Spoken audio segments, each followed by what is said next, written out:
I fear that for a lot of older Gen Z, our youth is fleeting.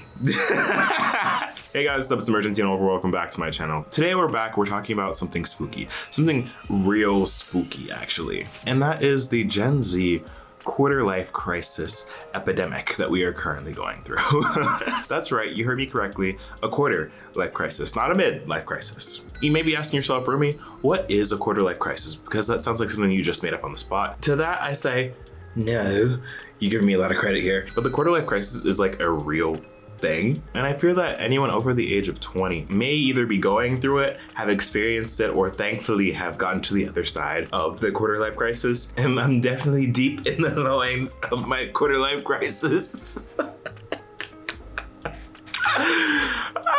And as most things are for Gen Z, it's getting very unserious. So in this video, we're me talking about the quarter-life crisis, what it is, why it happens, and how we as Gen Z can get over it without becoming what we fear most. Outdated. Without us going out sad.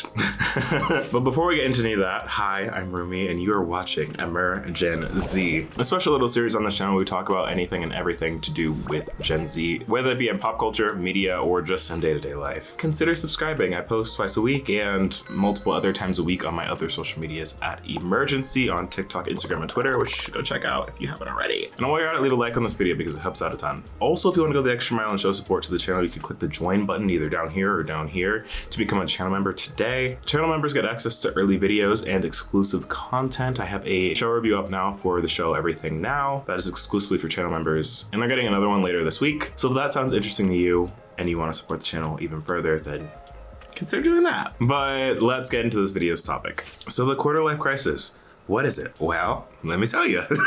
The quarter-life crisis, not to be confused with the mid-life crisis, which I feel like we're all kind of familiar with. If you're not, it's basically when older people, the middle-aged likely, go through like this emotional crisis, really trying to find themselves because they're like, oh my God, I'm like halfway through my life or whatever and I just don't know what I'm doing with myself. So let me go out and buy this expensive car, change my whole life around, really try and wrap myself in the glory days of it all, you know? I'm kind of making a joke of it right now, but the midlife crisis really do be hitting the middle age pretty hard because I fear when you hit your midlife crisis, you're at a point in your life where you're kind of too far gone to really change a lot of the fundamentals of yourself because you're middle-aged and you're kind of able to look back on your life with this hindsight of being like, oh wow, things could have been so different, but I can't really change those things now. So I'm gonna try and change what I can as drastically as I can, which is why you see like a bunch of 40, 50-year-old men buying these expensive cars out of nowhere. And then for a lot of the girlies and gays, the reason why you see a lot of older men on these dating sites and on the street that try and hit on younger people.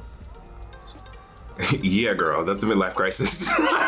They're trying to get some fresh meat to feel young too. That midlife crisis, yeah, that's what they got going on over there, girl. That is not what I'm talking about when I'm referencing a quarter life crisis, which is mostly different, but some of the fundamentals are the same. Now I'm gonna be real liberal and dramatic with the age ranges that I'm including in the quarter life crisis, because I think that the quarter life crisis means different things to different people. I'm specifically talking about Gen Z going through the quarter life crisis, but this is 100% something that millennials have and are currently going through as well. And I think that the youngest millennial right now is around 26 or 27. But for the sake of this video and for the sake of the quarter life crisis, I'm just gonna be lumping in pretty much everyone in their 20s because I feel like we all go through similar experiences that make us really question what we're doing with our lives. But let's just say for anyone in their 20s, do you ever feel that you're wasting your youth, like wasting your 20s? Like feeling like you haven't accomplished enough, or kind of like stuck in life, or like just generally aren't where you thought that you would be at this point in life when you were like a kid or like a teenager? If you recently graduated from college or have been out of college for a minute, are you working on the dream job that you were aiming for your senior, junior year? And if you are, is it what you thought it would be? Are you happy? Girl, let me stop.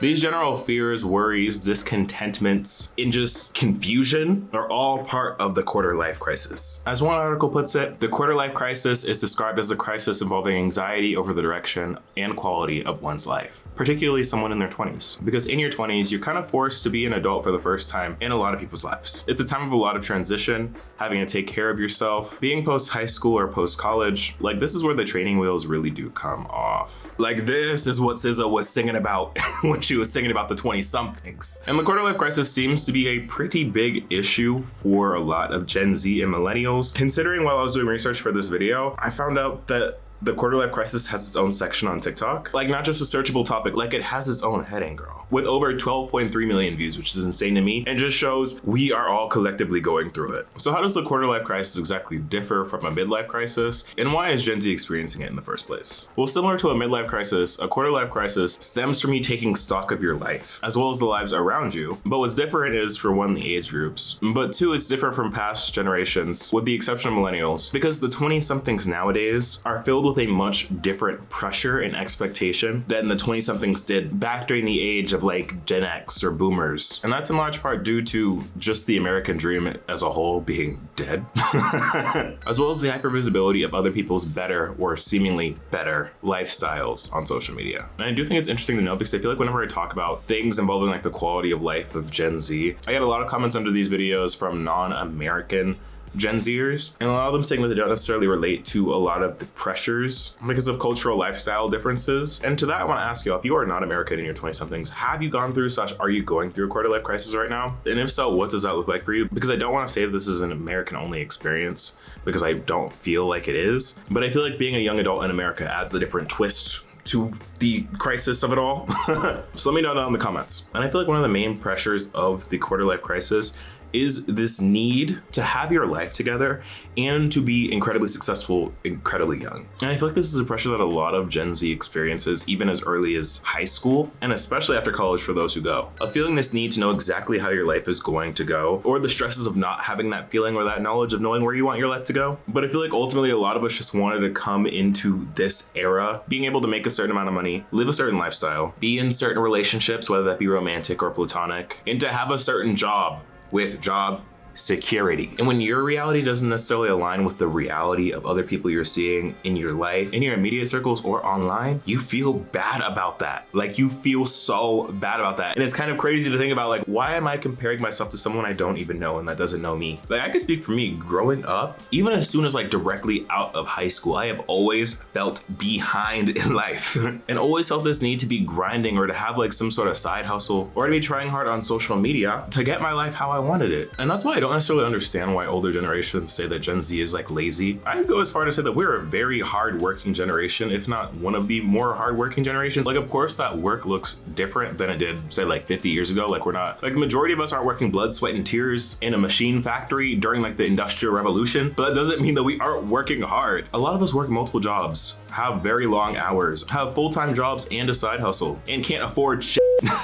Definitely not the kind of stuff that our parents or grandparents were able to afford at this age. Like, I just remember trying so hard in college to try and make my post-grad life as possible. Like, I took so many internships during the school year, tried to apply to some of the most prestigious jobs that were paying the most. And even then, it still didn't feel like enough. Because then, I'm gonna be real. I'm gonna be really real with y'all. We're gonna have conversations that I feel like other people are afraid to admit and to have. And when I say this, I don't mean this in a malicious way at all, or in a judgmental way at all. I'm just being honest. And I know deep down you think about it like this as well. But I feel like oftentimes when it comes to applying yourself and working super hard, whatever that means in your own way, because working hard means different things to different people. But then you hop on social media and see people your age or younger living these lives that are so great, so fruitful, and so luxurious. For what seems, and heavy on the word seems, because we'll get into that later, to be so much easier and so much less work, it kind of makes you think, like, why am I working so hard? Like, why am I trying so hard at this one thing when I can try and do what these other people are doing for what seems to be less work and to get so much more money? And let's clock that, because a lot of people are afraid to say that they compare. A lot of people are afraid to say that they're jealous, because a lot of discourse online and the way that most people clap back at each other whenever they fall out for things are being like, oh, you're just jealous of me. But jealousy is a normal human emotion to have, and comparison is a very human thing to do. Like, evolutionarily, comparison is something that's hardwired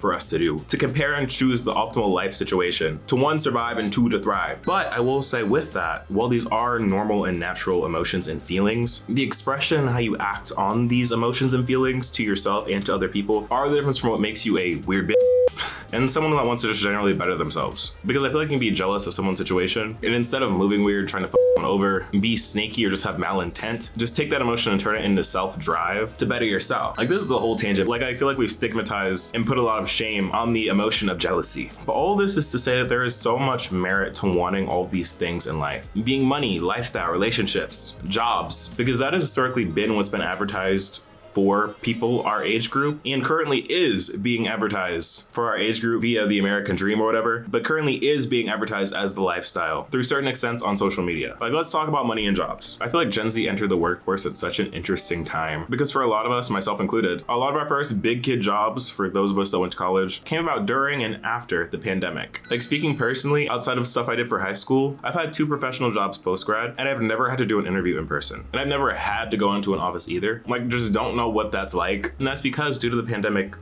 work shifted a bunch. And I just don't know if this is my side of the professional sector, but work-life balance and the general state of just like having a job and getting a job, like from 2020 to like the end of 2022, beginning of 2023, peak! I feel like it was a lot easier to get a job because a lot more people were hiring post-grad and they're willing to pay and they're treating people very nicely. And again, I'm gonna be honest, I'm not sure if this is how it was across the board. My 2 jobs out of post-grad were in tech. And if you were on social media during those eras, you'd know about the tech boom that was happening during that era. But nowadays, the job market for anyone that's post-grad, anyone that doesn't have like 5-6 years of experience already, as a early 20-something, good luck. Honestly, good luck finding a job. And job security is super low for us as well. Like, I've known so many young people that have lost their jobs already 1-2 years into their career. Like, I graduated from college in 2022. And the reason that I worked at 2 different places in a year and a half is because I got laid off. So with the instability of work, and especially decent paying work, coming out of college and high school is just really wild because you think entering your 20s is when you'd start building that foundation, really starting your career, starting doing work that you hopefully would love or at very least would tolerate, but that's becoming even more and more of a rarity than it was before, which then you take into account this hustle culture that is very prevalent within Gen Z of turning all the hobbies you have into some form of monetization. And all this is done in order to keep ourselves afloat. And in the back of our minds, well, not even in the back of our minds, because it's very much in our face all the time. We face this pressure to just be successful super young because we see that all the time. We see young people on social media blowing up, being insanely successful super young, before the age of 25, living extravagant lives and having these flourishing careers, having all these accolades, which for someone who isn't in that position creates a lot of confusion, a lot of doubt, being like, why aren't I there yet? When it seems like so many people are. And that comparison causes a lot of stress or pressure to have our lives together really young, or else we feel like we're failing. Like, there's this one Pink Panthers interview where she talks about this, and I feel like I relate so much to what she's saying, where even she talks about this pressure of like racing against time to be successful and to make this money and to live this lifestyle for her by the age of 19. It's crazy. Where do you think that comes from? What do you think, being someone who's kind of felt that way at 19, coming through the other side of it and knowing you have space to continue to create and you have a lane and you are successful, what do you think was motivating that? Any idea? I think there's a bunch of things, honestly, and actually it gets kind of deep at some point. I think there was part of me which was like, okay, I'm in my prime right now in every sense. My vocals will be the best they are because as you get older, like, I don't know how aging works, but I just assume that they will decrease in time and quality. I thought I'm young, like, I look probably the best I'm gonna be able to look like now. Like, it's crazy. Like, this is really what I was thinking. I was like, I'm in the best shape I'll be. I'm in the best mindset. I have the most time. I don't have a family yet. I don't have a partner yet. Yeah. My parents are away in a different country right now, so they can't survey what I'm doing. Like, there was a bunch of things that made me think that, but also obviously the added pressure of seeing online media and seeing people starting things at 16 and FOMO is real. It's a real psychological thing. Yeah, FOMO, you said? Yeah. Yeah, I had fear of it. I literally had fear of it. I was like, oh my God, these young people doing all these parties and like having money and being able to buy cars. I was like, okay, I really need to figure this out. And I feel like if Miss Pinky is feeling this way, girl, everybody must feel this way too. Like, the pressure is just always on. But now let's talk about the relationship piece, because I feel like relationships are also a undercounted part for why a lot of us go through our quarter life crisis. Like, yes, jobs and money are important, but the people around us as well, or lack thereof, also really do impact our lives. Because I know for certain, back in elementary school, middle school, high school even, when we thought about our 20s, we thought, okay, first year out of college, maybe I'll be in a little relationship or whatever, and then like by 23, 24, I'll be engaged. Maybe by 25, I'll be married. Have kids by 27. Ooh, girl, how's that going for you? No, like, for real, but life-wise, due to the cards that we've been dealt, Gen Z, we're very career and life driven because we have to be, because, you know, gotta be successful by 30. And in order to do that, being in a relationship might be a little distracting, might get in the way. But as a result, things get kind of lonely because for these jobs, for these opportunities, for the lifestyle that we want to live, some of us choose to move to these bigger cities that are more rich in opportunity. Or if you don't move, some of your closer friends that you grew up with do end up moving. So that sense of community is a little bit lower. So it's not hard to see how loneliness can also be a big issue for a lot of early 20 somethings. And for a lot of us, it's the first time that we're actually alone with our thoughts, alone in general, away from the family, away from the friends. And that's spooky. According to a Forbes article, about 73% of Gen Z reports feeling alone sometimes or always. And that's a big portion of our generation that doesn't feel really connected. And community, friendships, and relationships are something that a lot of us want and are good for us, but it's generally hard out here. Because when it comes to those things like life comparison or like life jealousy that I was talking about earlier, having community and having people around you is such a grounding, it's such a healing experience, because if you have people around you, you have people you can be real with, and people around you to have an actual grasp of like what the actual real world is like. Like, you're not living your life through this lens that you're seeing on social media. You get to actually see and interact with people that are in a similar situation to you, that are also seeing the stuff that's going around, but at least y'all can be real with each other, knowing that you're all going through similar things, and that's okay. Like, I feel like that's some of the magic that happens in college, because of course some people have more advantages than others, but for the most part, everyone's going through the same stuff. We're all living in walkable communities, going through the same classes, same curriculum, and are literally going through the system at a same or similar pace, because those 4 years are gonna be 4 years regardless. So having that community around you can be really helpful. And then finally, lifestyle. We talked about this in bits around this video, but in tandem with this need for success that I feel like a lot of us as Gen Z experience, there's also this need and drive for a luxury lifestyle that a lot of us are feeding after and want, because that's what's been presented to us as being the peak life, or like the life that we should be aiming for on social media. And when I say luxury, I don't necessarily mean the nicest of the nice stuff either, because I don't know if y'all have noticed, but even basic stuff, or stuff that used to be basic 5 years ago when we were teenagers, when we were kids, is now becoming luxury. So the luxury that we're asking for really ain't even that luxurious to begin with. It's just basic stuff that is now made luxurious. Like, ready? A house. Ooh, spooky. That is a $500,000 to $1 million investment. Even an apartment. Oh. God forbid an apartment that costs less than $1,500 a month in or by a city.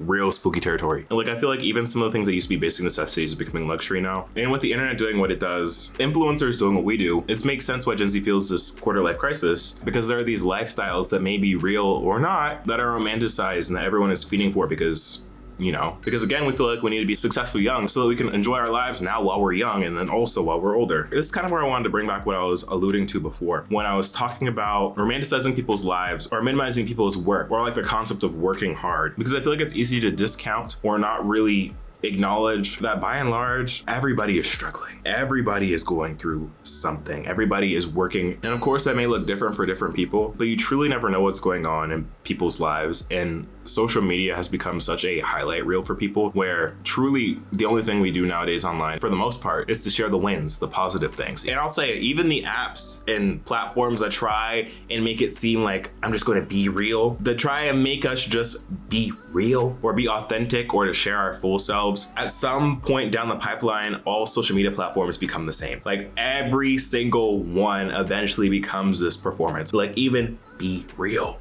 For a lot of people, shows like the highlights of your day, whether that be like the most positive or the most negative, it's still like a highlight. But yeah, we're all going through things. And a lot of people's luxury lifestyles, a lot of people's larger than life lifestyles that are being presented on social media aren't necessarily everything that they are playing it up to be. Shocker, but some girlies are scammers. Some girlies are in credit debts over flexing a lifestyle. And no shade to that. Well, scamming, maybe, but everyone's trying to make ends meet, which really makes you think, like, who is all this really serving? Like, if we're all struggling, we're all trying to attain this lifestyle of being successful super young, rich by 30. If everyone's trying to be the top influencer, the top celebrity, who's really winning? And this sort of transitions into the next and final part of this video. What do we do now? How do we solve? How do we get past the quarter life crisis? And to be honest, girl, I don't know. If I did know, I wouldn't be in it. Like, I'm still trying to figure that out. But you know who does know? Older millennials and Google. So we're gonna go to that. Okay, let's see here. According to choosingtherapy.com, let's figure out how we can fix our quarter life crisis, shall we? Number 1, identify your triggers. Number 2, find what makes you happy. Number 3, incorporate self-care. 4, create a plan. 5, work a side hustle, or ain't that part of the issue? Anyways, number 6, trust the discomfort. Number 7, don't panic. It might be a little too late for that one, choosetherapy.com, I don't know. 8, speak with people who have been there before. 9, find support. And 10, seek professional help. Well, I won't say that that was super duper helpful, but let's try number 8. Let's speak to people who have been there before. And by speak to people, I mean, let's reference some TikToks from millennials who have said that they've gotten over this. This one creator who speaks a lot about getting through the quarter life crisis mentioned doing a lot of introspection, learning, getting to know and love yourself, as well as picking up and delving into personal interests and hobbies, which I could see being helpful because I feel like once you establish your own lifestyle for yourself, your own form of happiness and things you like to do, like really delving into your hobbies as an adult, that can sort of help with some of the worry, angst, and anxiety of like not feeling like you're doing enough because you're doing things that you love. And I can also see the merit in like tailoring your life to doing things that you really do enjoy doing. And as you do them more, you're gonna be better at them and incorporate them in other forms of your life. So in theory, that would just be a net positive. But I feel like the craziest part of the quarter life crisis in general is that it really does omit or makes us forget that we have so much time in theory to get our lives together. Like that's the reason why it's a quarter life crisis and not a midlife crisis. Like the midlife crisis has more merit because you're halfway through your life, but the quarter life in our 20s, there's still so much reinvention that could happen, so much change that can occur, and we're not at a point of no return. Like we can change our lives around for the better or for the worse, but there's still so much time to get our lives to where we want them to be. And I feel like that's such an important piece for us to remember is that we still have time to complete our goals, and that even though, I'm speaking to both of us here because I'd be forgetting, even though we may not be at a point where we envision we were going to be at this age, that doesn't mean that that point won't ever occur. It just may mean that it's at a different point in our story. Like it's cheesy and everyone says it, but everyone's life is different. No one's life path is the same or has the same timeline. So just because life isn't where you thought it was going to be or where you initially prescribed it to be in your life doesn't mean that it's just not going to happen. It just means that maybe God, the universe, or yourself, or whatever you believe in, isn't ready for that at this moment and is in preparation for that moment to occur. Like, I don't know. Like this is the most kumbaya we've gotten on this channel. I don't know. But yeah, we're gonna figure it out. We're gonna be okay. Gen Z will get past this quarter life crisis because we have an even bigger crisis to tackle later down in life. So let's enjoy our youth while we got it. But yeah, that's gonna be it for this video, y'all. Thank you so much for watching. Let me know in the comments, are you currently going through a quarter life crisis? Have you been through your quarter life crisis and got out? If so, what'd you do? If you're not currently in it yet, if you're still in middle school, high school, or college and have not yet gone through it, do you see these things coming for you in the future? I don't know. Let me know all your thoughts down in the comments below. Again, if you're new to the channel, then definitely subscribe, leave a like on this video, follow me on my socials at Imurgency, and consider joining to become a channel member. But other than that, y'all, I have Imurgency, and I will see you in the next video. Peace.